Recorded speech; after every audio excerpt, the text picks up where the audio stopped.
Good evening, good evening, good evening. Welcome to the Pro Fan Talk. My name is Marcus Thomas. Thank you for joining me. And guess what, y'all? The NFL is back. We are officially here. Tonight's first preseason game, the Hall of Fame game. Philadelphia's own Dick Vermeil's being inducted. So, finally, I'm with you, Chris. First out the limo, or second out the limo. Rob was here first. Appreciate you, Rob. Appreciate you, Chris. Brian, number 3 out the limo. What's good, fam? Football season is back. Sean Young. Sean Young was at the Hall of Fame. Number 4 out the limo. I appreciate you, Sean. Man, it is back, dude. We are in football season. It feels so good.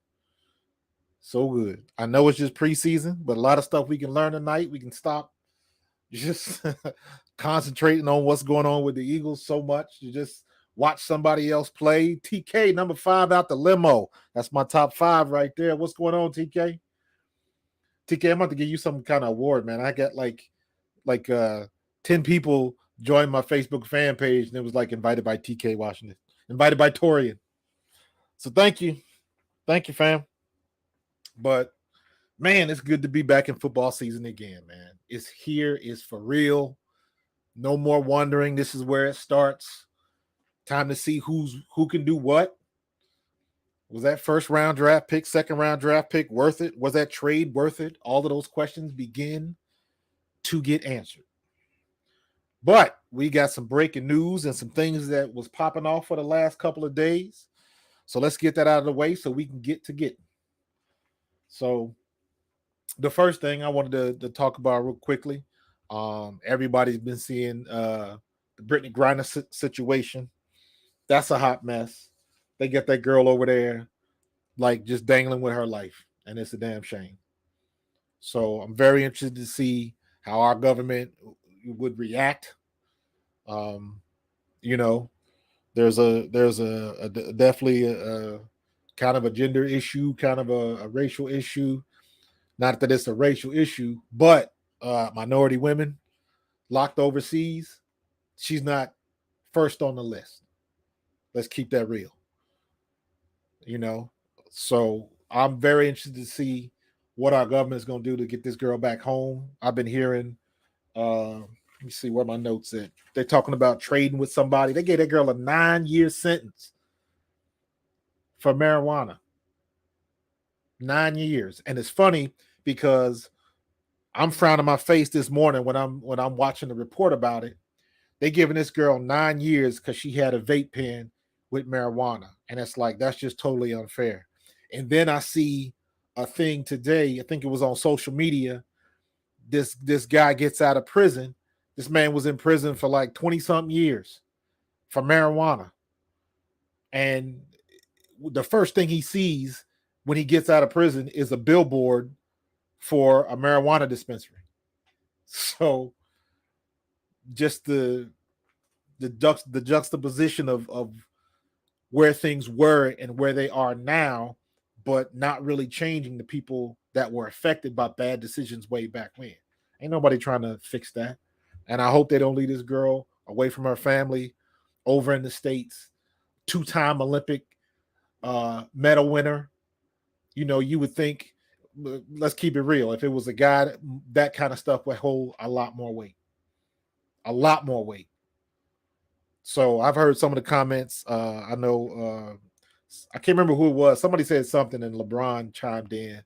But basically they're right. If this was one of the top NBA players, they'd be trying to move heaven and earth to get him back home. So, and I would probably take her at her word that it was probably a mistake. She probably forgot him in there because the girl's been over there many times before playing ball over there. So it's not like she's unfamiliar with it. And it's not like they are unfamiliar with her. So she's a victim of making the wrong mistake at the wrong time. She's a victim of bad timing because everything going on with Russia and Ukraine makes it even worse. So I just hope that Biden and this administration do what they got to do to bring that girl home. So we'll see what's going to happen. We'll definitely see what's going to happen. So a lot of stuff A lot of stuff. What was next? What's next on my list? Let me get my notes. We got a lot of stuff to go over. More breaking news. Our Philadelphia Phillies, y'all. Philadelphia Phillies, we signed Thor. But here's the funny part. Right? So I'm thinking Thor, that's Cyan Guard. That's what they were talking about when we signed the pitcher Cyan Guard. But when I saw Brandon Marsh, that's the first thing I thought of. So we got Marsh, we got Cyan Guard. There's a good shot when he was with the Mets. So it's I thought that was pretty funny. But we made some significant moves to bolster our pitching staff, our bullpen, and put some more bats. We got rid of Odubel Herrera. Is that right? Odubel. Mr. Mistake, I like to call him, because that dude, it seemed like that dude couldn't get right. And it's funny when you get like people that make mistakes like that all the time. It's like, how is that dude still in the league? But he must be doing something right. But in any case, he was designated for assignment. Who else? Odubel Herrera and reliever Familia. Both have been headaches for the Phillies. And I think now we got a couple good pieces for the squad. So we'll see what happens. Who did that? They want the guy. Let me see. They want the guy we have, and they want the guy Germany has. I can't see that happening. Yeah, I didn't hear about the guy in Germany, so I'm not familiar with that. I'm about to look that up. So, hey, Mom. My mom's in the chat. So, Didi Gregorius. Yeah. Forgot about him. So, hey, I like to see the Phillies making moves. You know, they're not going to stand on the sideline and let Howie Roseman, outmaneuver them and pull all of the hype, because now this is the time they fighting for position right now, because, they got to make the playoffs, because the beast that is the Philadelphia Eagles are now in season. So all of the momentum is switching to the green.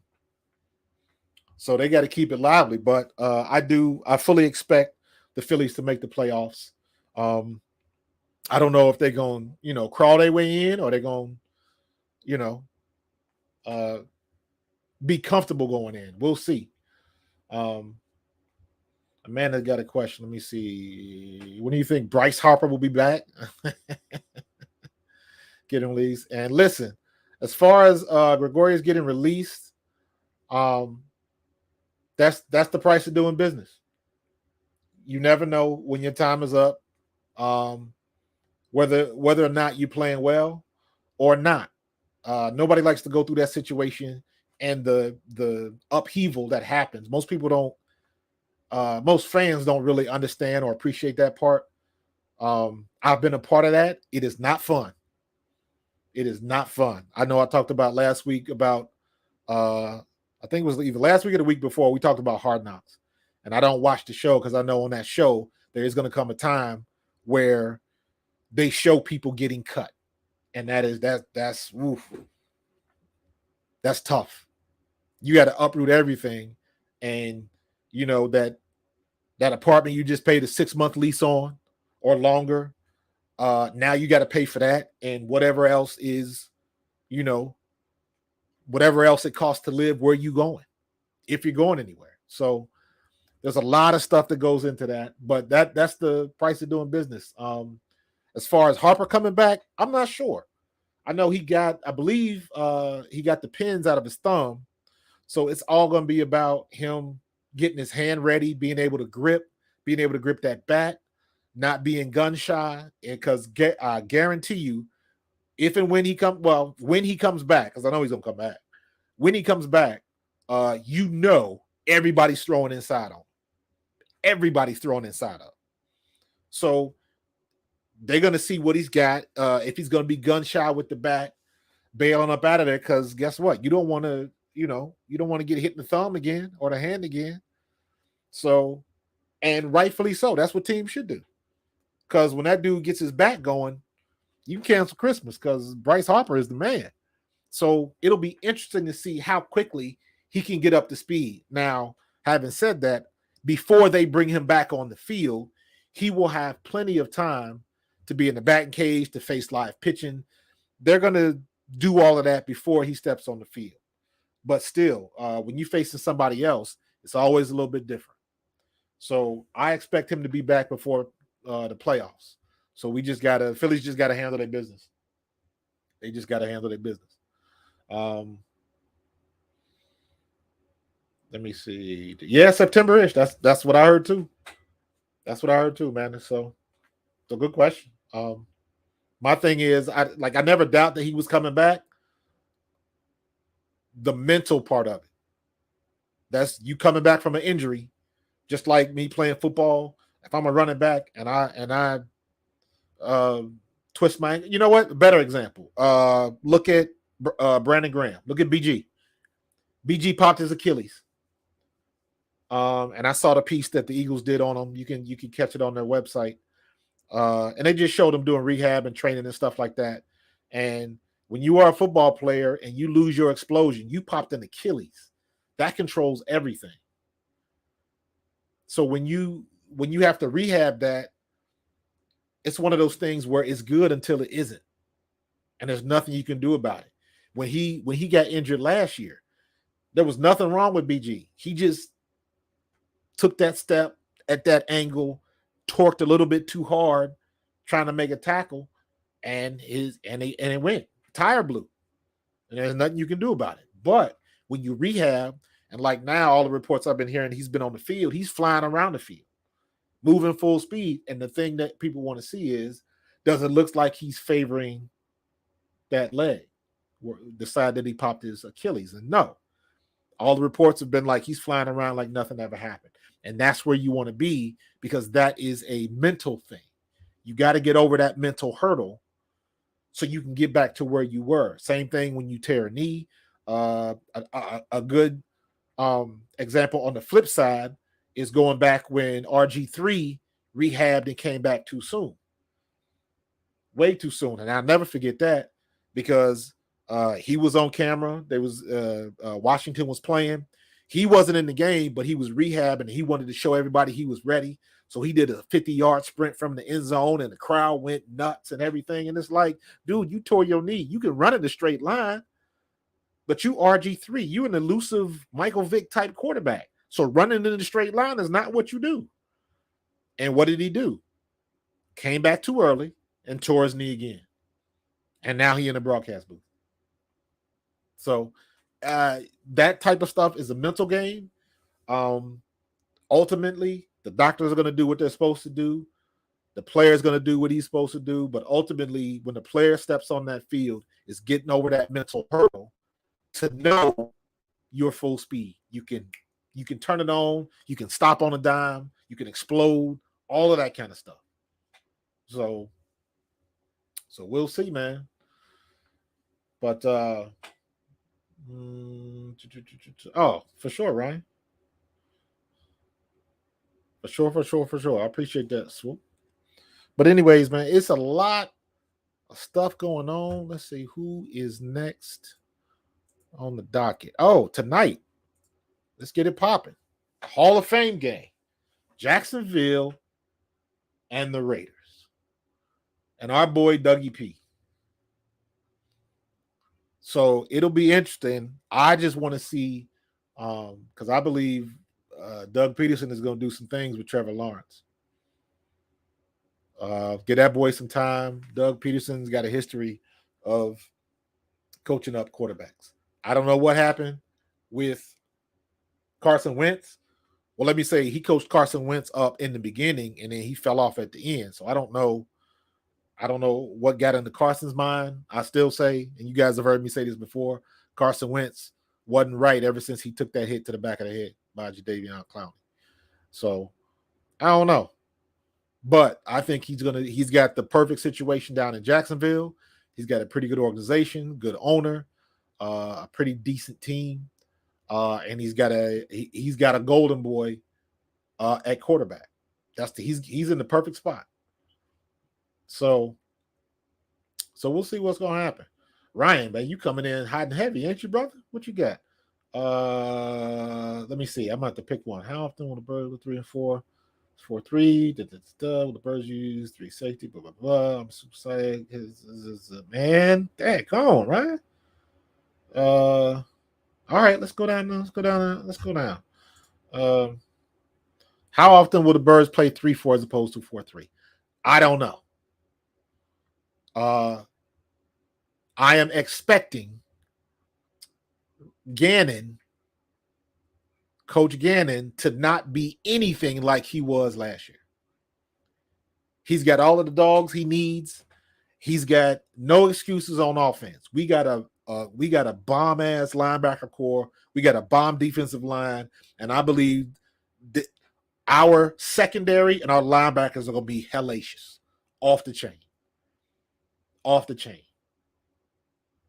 So I don't know. I know he has the option to switch it up as much as he wants. Because with big man Jordan Davis is probably going to start.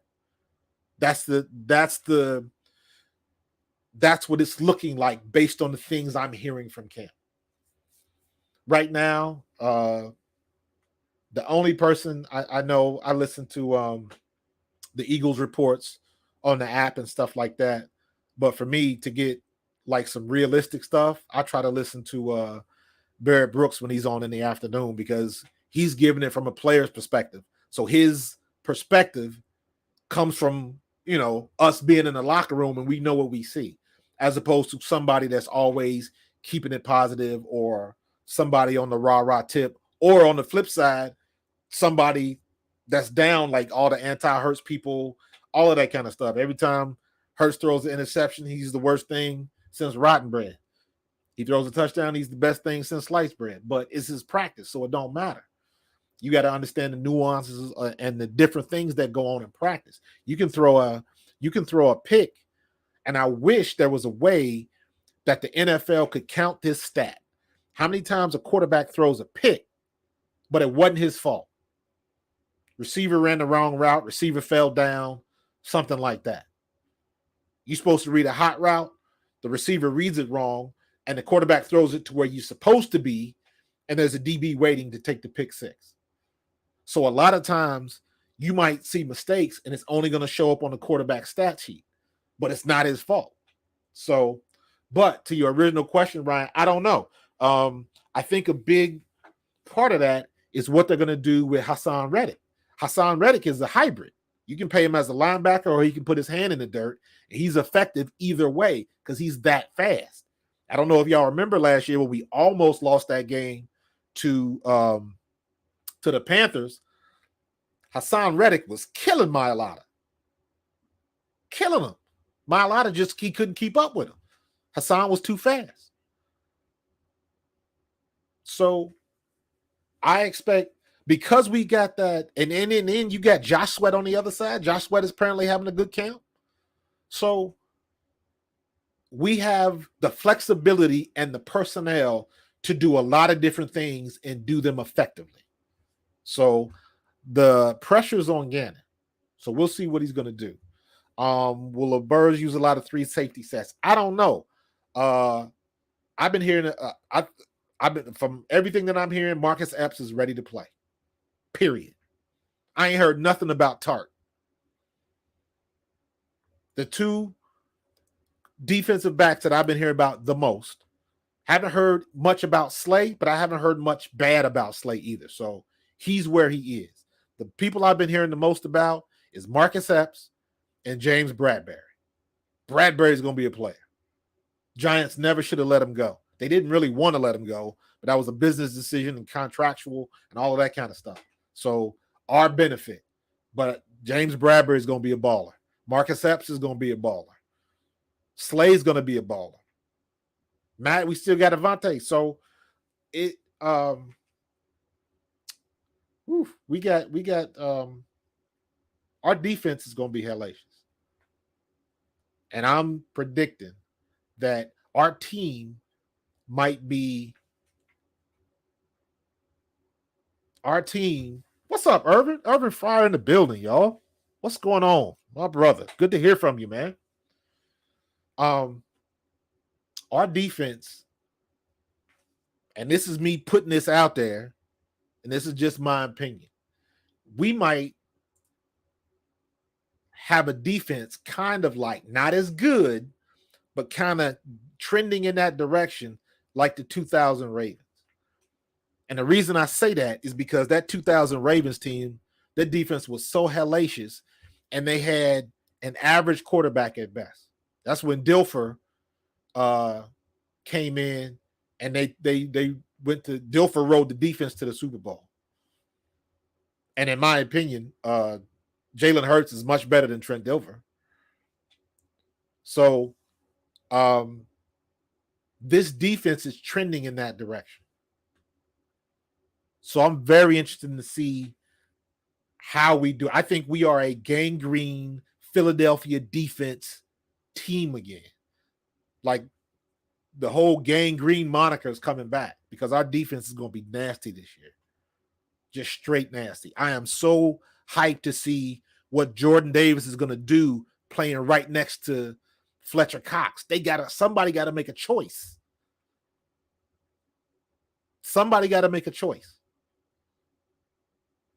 And then you got Sweat, and then you got Hargrave, and then you got the speed of Hassan Reddick, and then Greg, what's good, man? Oh, Irv, you killing me, son. You in Cape Cod fishing. I appreciate you, man. I appreciate the love, brother. But man, our and I've been saying this, our linebacker core, TJ Edwards is balling. Kaiser White's going to be balling.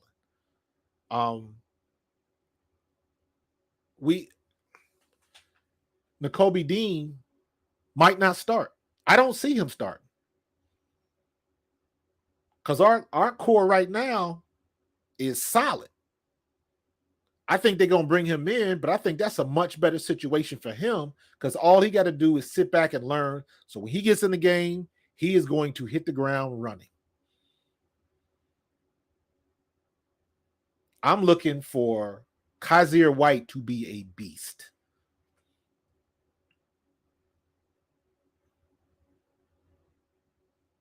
He had 144 tackles for the Chargers last year. So we'll see. We'll see. But our defense is going to be nasty. It's going to be nasty. Greg, what you talking about, man? What you talking about? You disagree with the poll? He's going to be 5. Oh, let's get into that dude. Let's get into that dude. Yes, sir. Jalen Reagor. Jalen Reagor. The poll question was Jalen Reagor will make the roster based on his preseason performance. Last couple of days, what I've been hearing about Jalen Reagor is Jalen Reagor's been balling in practice. That's what I've been hearing. He looks different. Now, mind you, he ain't stopped with the social media stuff. And let me be honest with you, that bothers fans more than it bothers me. Because what he puts on social media has zero to do with him catching the ball, catching a slant, taking it to the house. Nothing to do with that. That's just something for people to get pissed off about and pile on. It has nothing to do with his level of play. So, like, stop it. Did nobody say much? There was a little bit of when Miles Sanders said what he said, and they definitely ain't saying nothing about A.J. Brown when he pipes off on social media. So it's one of those selective anger things because Reagor's in a situation much like Aguilar was, but worse than Aguilar because he just catches all the negative energy right now. But I've said this before, and if you follow me on my Facebook fan page, on my Pro Fan Talk fan page, there's nothing more dangerous than a player with a chip on the shoulder. I don't care what his history is, and what he did last year is irrelevant now. It doesn't matter. Last year is last year. What have you done for me lately? So the way it works is he's been balling in practice. That's what the reports say. What does that mean? Is he going to do it in the game? I don't know. But what it does mean is come preseason, the starters are not going to play a lot. A.J. Brown's not going to play a lot. Smith is not going to play a lot. Goddard is not going to play a lot. Jalen Hurts might not play at all. They're going to protect the starters. Jalen Reagor is going to have a prime opportunity to go out in preseason and just ball the hell out. That's what it takes. When you get your opportunity, doesn't matter what year you're in, he got his money. He was the first pick. But you still want to be able to let everybody know that you can still do this thing. Preseason is how I made the team, how I made the Eagles. So he's in a situation that's very similar. Yes, he is on the bubble. Yes, he's trying to make a team, but he does have a little of the panache of being a first round pick. And as bad as he has played, don't get it twisted. Jalen Reagor doesn't suck. He just ain't been playing up to his potential. You don't get to this level because you suck. You might not reach your potential or you might not pan out, but no, you don't suck. And when people throw that word around there, like very, very loosely, and it's like, nah, you don't get to this league and suck. I remember what everybody said about Nnamdi Asomugha out here, and I still believe that Nnamdi Asomugha, the system that he was in Oakland was different, and that system benefited him. And when he came to a different system, he wasn't ready. So it's Jalen Reagor has an opportunity to go out and ball out. Two things are going to happen. What's up, Derry? Two things are going to happen. He's going to ball out, right? If he doesn't make the team, his preseason performance is going to get him picked up. He's going to clear waivers. He's going to clear waivers and somebody's going to pick him up off a waiver. Or no, he won't clear waivers. Somebody will pick him up before he clears waivers. But that'll be based on his performance. And we all know all these daggone injuries. I've been going off about these newer-a-days. I call them newer-a-days because I had two-a-days. These are newer-a-days. They don't hit. They do one practice a day. They go about an hour, hour and a half, but they get it in. They constantly, let's move it, keep it moving, keep it moving. They don't do walkthroughs. They do run-through. So it's all condensed. It's all organized, and everything is up-tempo. So, yes, it's a new era. They do it a little bit different, but they getting the work in. Charles, what's going on, dude?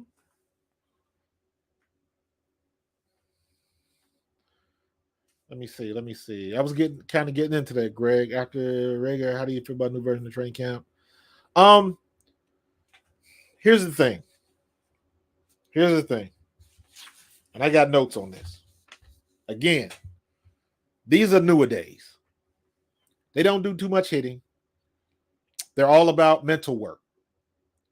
When I was playing in the 90s, San Francisco was like that, was known to be like that. They didn't do a lot of hitting. And San Francisco was still a top team in the NFL at that time. We signed, I believe his name was Michael Thompson, and we also signed Tim Harris. Tim Harris was a pretty daggone good defensive end for the 49ers. Tim Harris was one of the first people. I think Tim Harris is partly responsible for all this personal conduct stuff that you see, because he was one of the first dudes before social media and all of that kind of stuff that was always drunk driving and stuff like that. I got a funny story with Tim Harris. Tim Harris used to come on the field and used to sweat alcohol. That dude was huge. He was like 6'6", 6'7", crazy long arms, and just a big dude, and would just put alcohol away. But would ball out on Sundays. But in any case, when Tim Harris came to the Eagles, when the Eagles signed him, when we were in camp, I remember him talking about that. He was like, man, we didn't do this kind of crap. in San Francisco. And I remember Michael Thompson. He was a defensive tackle. I think that's who I'm thinking of. Michael Thompson, defensive tackle for the 49ers. We signed him as well. He went through one practice with us, and then he left. I think the Eagles gave him like an $800,000 signing bonus or something like that. But he was in one. We did one team drill, and one of the offensive linemen cut him, and he was like, "Nope, I'm good. I'm done with this." And he walked off. I think he kept his signing bonus though. So, and I'm saying that to say, there were some teams that didn't do the hard, pounding practices, even back then, but it was few and far between. I was in Camp Coughlin. I was in that first year of Tom Coughlin down in Jacksonville. I got down there and I spent 3 weeks in Jacksonville. They were still in Wisconsin somewhere for camp. And I was in Wisconsin for, I think, like a week, maybe a week and a half. And then we went down to Jacksonville.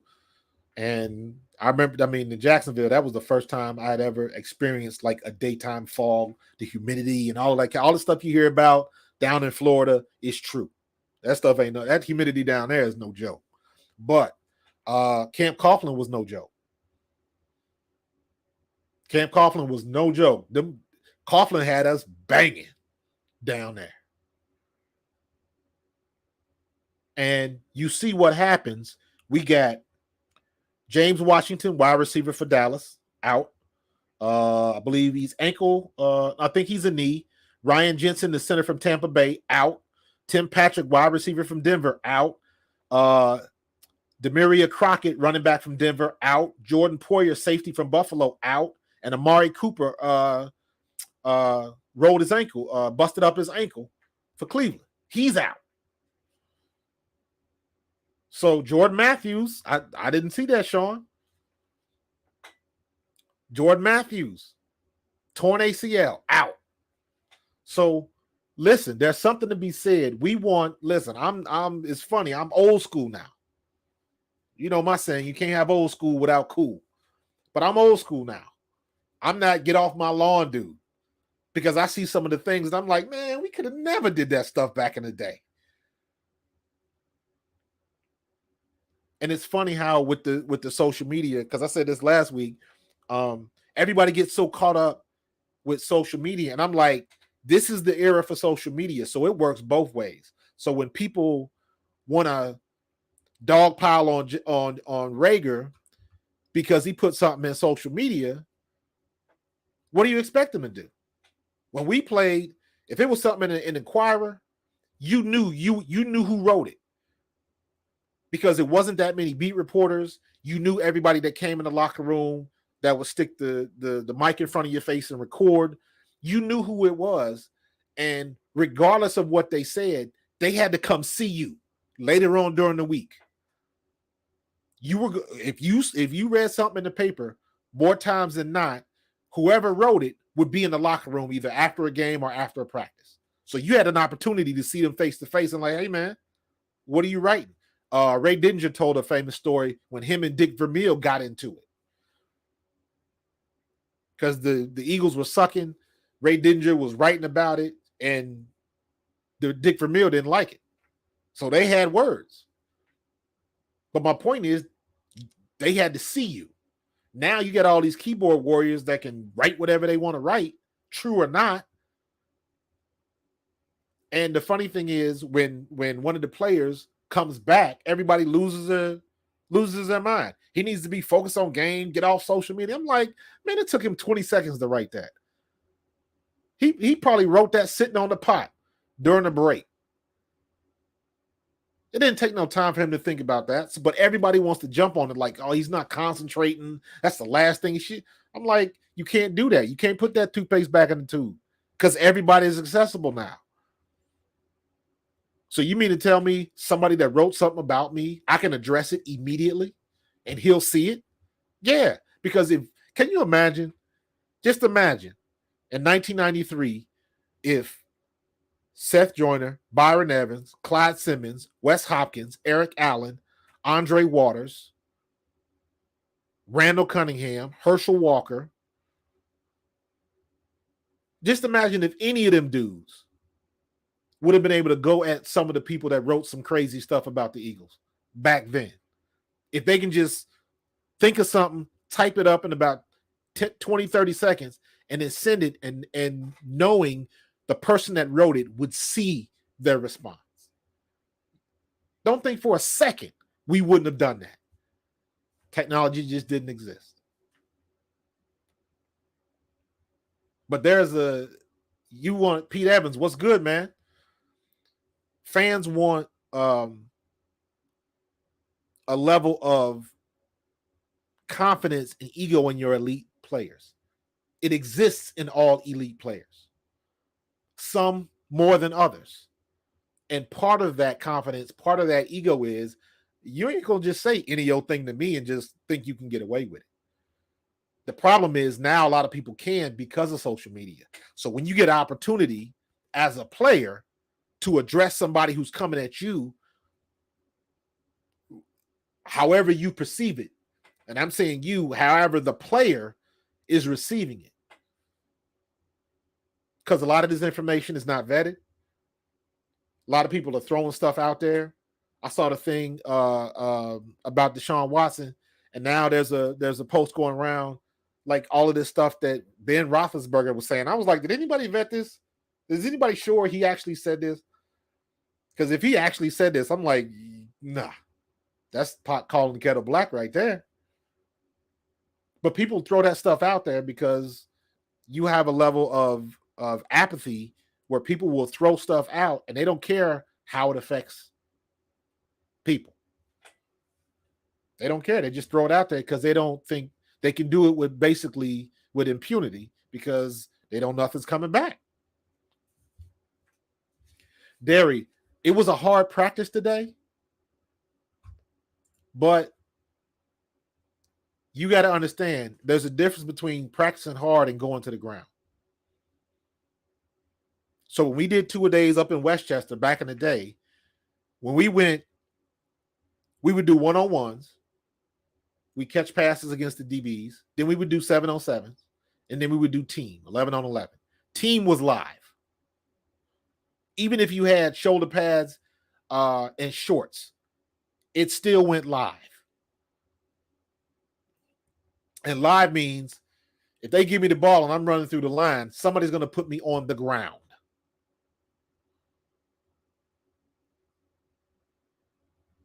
So if it was a light practice, even with shoulder pads and shells, sometimes they would still take you to the ground. What they're supposed to do is just knock you up, give you a good hit, but not take you to the ground. Taking you to the ground is where things happen. Your feet get caught up, you step on somebody's finger, or you turn an ankle. All of that kind of stuff happens usually going to the ground when you tackle somebody and take them down. That type of punishment is no more. They're not going to risk it. People can still get hurt. You can get hurt warming up. But they're not going to risk it in doing full contact drills anymore. It's too much money on the table for them to do that. So if I know Devontae Smith had a hamstring issue. He probably said his hamstring was felt a little sore. Something that probably happens to him more times than not. And you know what they do? Take the day off tomorrow. We'll say you got a hamstring tweak. Might not be nothing wrong with them. There's just they got to put something in there so he can have a day of rest. Happens all the time. And that is the norm in today's age. Derry, we were definitely tougher, not necessarily smarter, though. Not necessarily smarter. You got to remember, we were tough, but we were getting our marbles knocked around.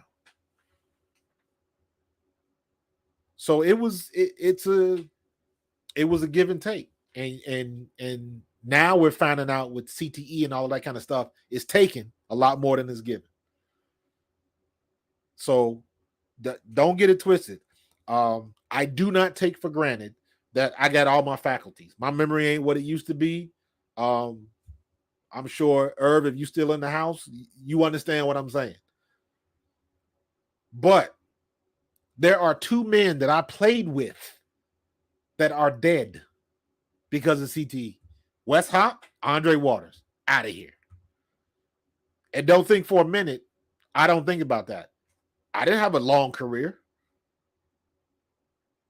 but it was long enough for me to take them hits and bang and all of that stuff. So I think that's the right way to go. They haven't figured out what they're going to do with it yet, but there's no way to stop it. Sometimes they're putting all these rules in that make things worse. A lot of the targeting rules and stuff like that. A lot of those situations make it worse than it has to be. If you catching the ball as a receiver, you don't protect yourself. So if a DB or a linebacker's got a good beat on you to hit you the right way, and then you duck and move your head right into the line of fire, there's nothing you can do to avoid that. And then they penalize the defense for that. That's the stuff I don't like. And I'm saying that as a running back. So Sean said, I was talking to Formiga. He informed me that he and a couple others he played with are dealing with CT ballot. One doesn't even drive any longer. Yeah, I believe that, man. I believe it. And not to mention other stuff. CTE ain't the only issue, man. I played with the fridge. And I saw a story, and this has got to be like 4 or 5 years ago now when this story came out. So I don't know what his situation is like now. But I saw the thing where they interviewed the fridge, and his wife said she makes his food, leaves it in the kitchen, because that's the only way to get him to get up and walk around, because he doesn't like to walk because his knees are so shot that it hurts for him to walk and move around. So you got to get incentive to even move around and get out the house. And I'm like, ugh. And that's stuff that we got to think about. I'm running up the steps and my knee's like, hold on, partner. I've never broken a bone, never tore a ligament, nothing. So to be walking up a step and I get a sharp pain in my knee, and I'm like, where did this come from? Getting old. Wear and tear, that warranty coming up. So, Derry, we had concussions and we were aware of it. Don't get it twisted. AK Eagles podcast, what's good, bro? But yeah, Derry, we had concussions, and I think I said this a while back. I remember vividly the very first concussion I ever got in my life. I remember that vividly. I was 10 years old playing nose guard for the West Coast Vikings in St. Louis, Missouri. And I think the center went the wrong way. I shot in the backfield, and they gave the ball to the fullback. And I knew the fullback was a kid that played with our team the year before. And the thing with this kid was his dad had him lifting weights at like 9 and 10 years old. But I remember coming in and almost met him right after he got the ball. And what do kids do when they make a hit? That's why kids don't know how to tackle. The first thing they do is close their eyes and they duck their heads. And we did that. And we both bounced off each other and fell down. I made the tackle, but that was the first time in my life I had ever felt where your fingertips tingle and you get the little sparklies in the peripheral vision. That was my very first concussion. That stuff adds up. Rub dirt on it. Yeah, that's what it was back there for real. So Jake said he disagreed with the polls. Reagor's not. Yeah, listen, you must have missed what I said earlier, Jake. Reagor, I expect Reagor to ball out in preseason. And like, I haven't heard anything about Devin Allen. I haven't heard anything about some of the other undrafted free agents and other bodies that they got in their playing receiver. I just haven't. So he'll have because he's a draft pick, he's going to have the best opportunity to shine in preseason. And I think he might end up making the team because of that. And if he doesn't, he'll put on a performance that gets him picked up. So it'll be interesting with that. Let me see. Man, we moving along. Okay. I wanted to get into a little bit. Yeah. Let's talk Deshaun a little bit.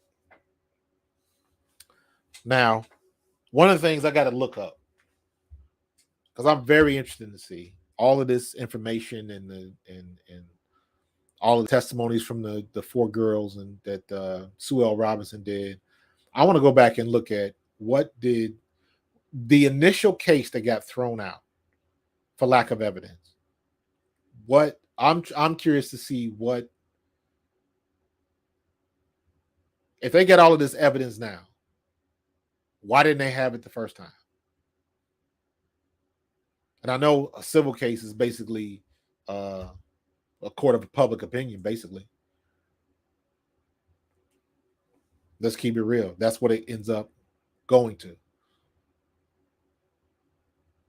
The court of public opinion. The first, I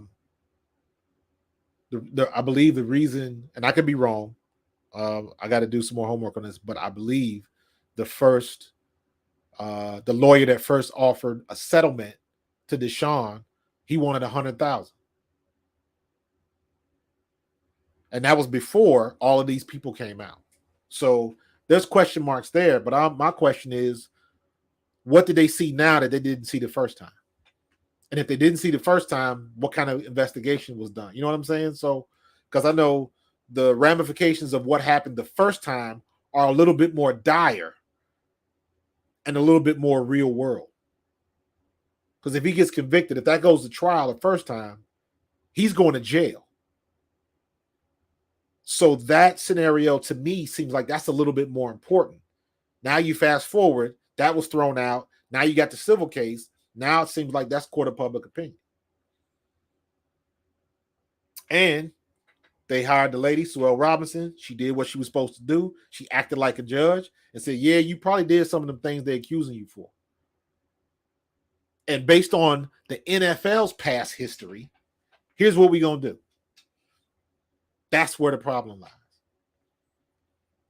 Because now the NFL is like 6 games. That's not enough. And the only reason they think it's not enough is because they're getting all this public outcry. And that is par for the course for the NFL. They got a long list. And y'all already know. We going back, and I didn't even list all of the stuff, but 2010, Ben Roethlisberger. 2014, Ray Rice. Was originally suspended 2 games till the video came out. 2015, Greg Hardy, suspended 10 games, the domestic violence. 2017, Pac-Man Jones. 2017, Josh Brown. Josh Brown case is very interesting because the Josh Brown case, Josh Brown was a punter for the New York Giants that was beating the hell out of his wife. And the Giants knew about it. And they still gave him a $4.1 million extension. And they knew about the abuse. The only reason they cut him, finally, was because the lady sent her diary, her journal of her abuse to the public. That's the only reason the NFL acted. That's the only reason the New York Giants acted. Zeke Elliott, domestic violence, 2017. Baltimore Ravens, 2018, Jimmy Smith. Tampa Bay Buccaneers, James Winston doing something stupid, 2019. Jerron Reed, sexual assault, 2019. Kareem Hunt, 2021. Darius Geis, and of course, Deshaun Watson. And all of these were like, I think Hardy got 10 games for the stuff that he did, but he was back in the league the next year. Like that never happened. Not to mention, we talking about the players. What about the owners? Jerry Jones, Daniel Snyder, Robert Kraft, Robert Irsay. Owners, what about their personal conduct? Don't apply. Jerry Jones, voyeurism. He got a paternity and a harassment suit. They found a hole in the in the cheerleader locker room. So they got voyeurism. Then the girl came out and said, "You're my biological daddy." And apparently more than one. Then you got Robert Kraft. We all know what happened with Robert Kraft. He got caught in a prostitution sting. So you're in a prostitution sting. So they got hidden cameras as part of the sting. And now all of a sudden, that video was obtained illegally. That's the only reason Robert Kraft got off of that case. Because they said the video was obtained illegally. What that sounds like is a billionaire doing what billionaires do. I ain't going to jail. How much it'll cost you?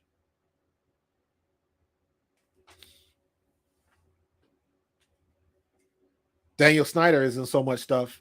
And that's the one thing, the NFL, that is a powder keg waiting to blow. Because all of that stuff with them emails and all of that mess with John Gruden and all of that kind of stuff for some emails about a man that wasn't even involved in your organization, you're going to have somebody do a 6-month investigation, and then the person that you hired to do that investigation, the only thing you want from them is an oral report?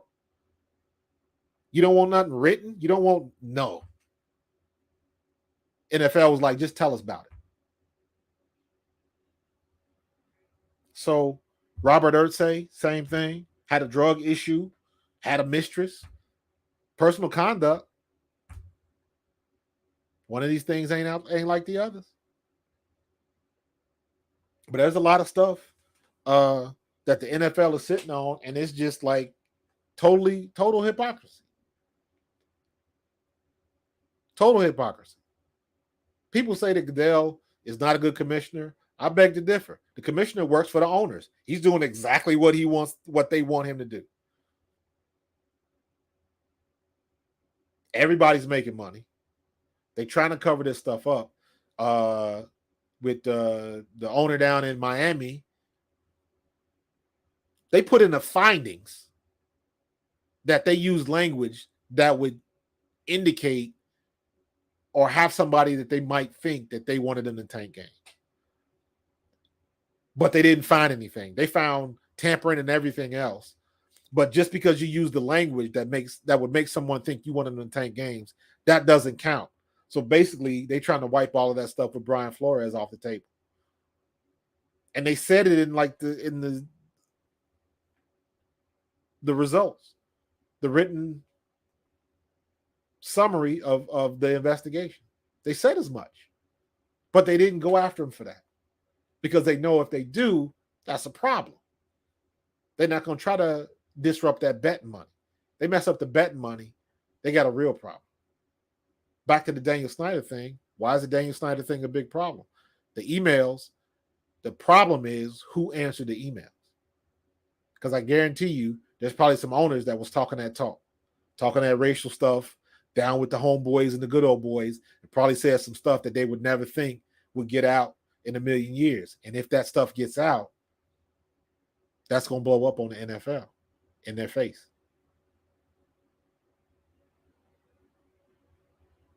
So there's a lot of stuff going on, man. A lot of stuff. And they got to get it right. But I know they happy as hell because the season is starting right now. So now the focus shifts.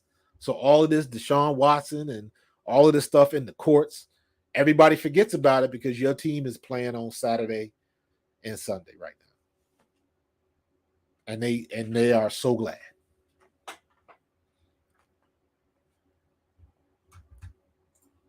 So it's a lot of moving parts right now. But like I said at the top, man, it's the first day of football, the Hall of Fame game. I got the NFL network on, rubbernecking. Looks like it's raining up in Canton. So they start at 8 Eastern time. So we'll see what's going to happen. I'm just happy to see some football, man. I'm just happy to see some football. We're going to see. I'm very, very interested to see what's going to happen with Jalen Reagor. I do not root for anybody to fail when you get to this level. You do not get to this level for no reason. You don't luck yourself into it. Doesn't happen that way. Maybe for punters or kickers. But we'll see what happens. Yo, Sean, Calvin Ridley, I think that's a joke. But that lends to the point I was making about the hypocrisy.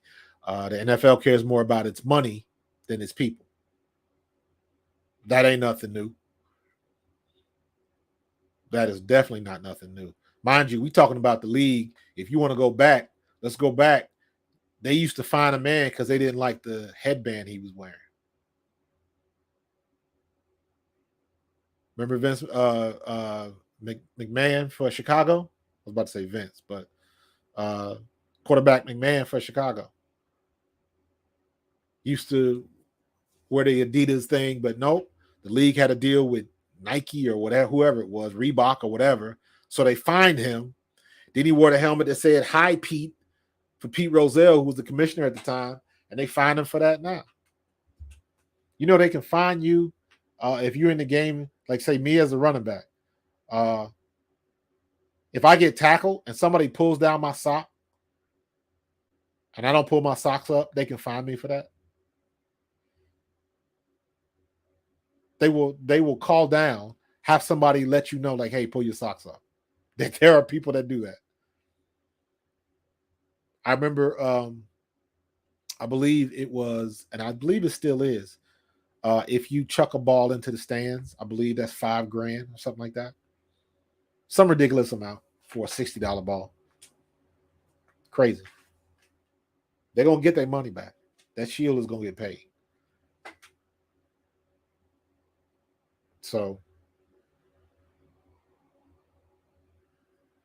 but we back, baby. The NFL is back. I'm looking for our Philadelphia Eagles to have a hellacious defense. I'm looking for Jalen Hurts to be right around between 35 and 3,700 yards for the season. He will be close to 4,000 yards if we run screens. If we have a good screen game and we can, you know, he can dump it off 2 or 3 yards and somebody makes a play and goes 20, 30, 40, 50. That's what the screen game will do for you. Not to mention open up play action. So I am looking, my realistic expectation for Jalen Hurts this year is between 35 and 3,700 yards for the season. If everything works together and A.J. Brown and we can get the ball and he takes the necessary step, I see him being close to 4,000 or above. I think we can win a division. Very interested to see what the Cowboys look like. They've lost some parts. They don't have the offensive line that we have.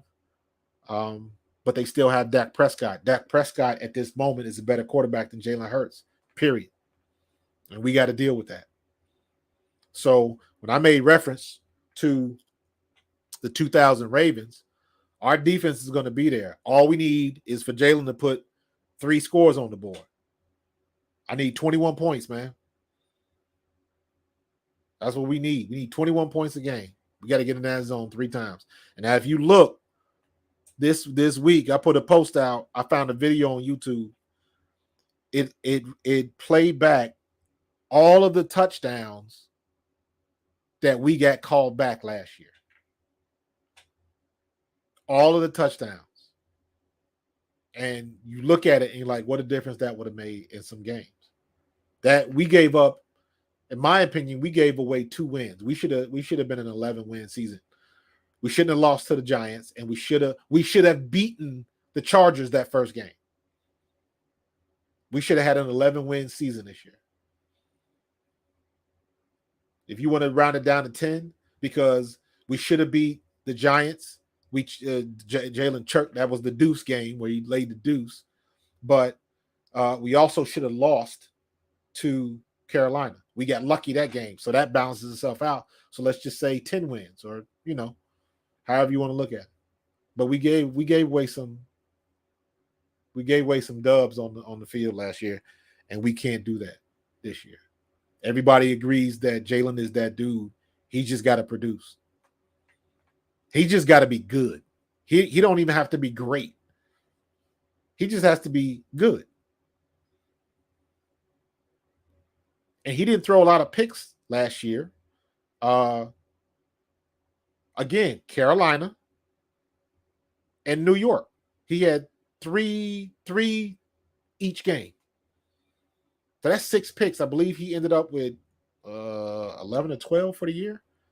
Like he didn't turn the ball over too much. He had a couple fumbles, I believe, but as far as throwing picks, whatever those stats were, you take six picks away. You know what? Take 4 away. So you're not going to just assume that he would not throw picks, but instead of throwing 3, let's just have him throw 1. So he just has to be good next year. Sean, I'm out, dude. I'll see you. Thanks for joining in, bro. Enjoy the game. But yeah, it's about that time. It's time to watch some football. So get your popcorn ready. And enjoy this season. I think the Eagles are going to do some things. The question mark that is Jalen Hurts will be answered. And the Philadelphia Eagles have a good chance to win a division this year. So let's see if we can make that happen. Thanks for everybody joining me. This was a hot night tonight. We was moving today. We went over some stuff, man. I am so ready to talk about a preseason game next week. This show is essentially a pregame show now, because now I'll be leading the Thursday night game. So if you guys got any ideas of what you want to see me do, or any suggestions, send them my way. Check me out on Pro Fan Talk, my Facebook fan page. And let's continue to grow. Smash that like button for me, and invite somebody to join my fan page, because I'm almost up to 1,000. I'm trying to get to 1,000. So help me do that. Be like TK. Invite somebody to my page. But I'm about to get up out of here. I appreciate y'all. I will be here next week, and we're going to do it again. All right? Be good to each other, and I'm going to holler at you later. Peace. Go Birds.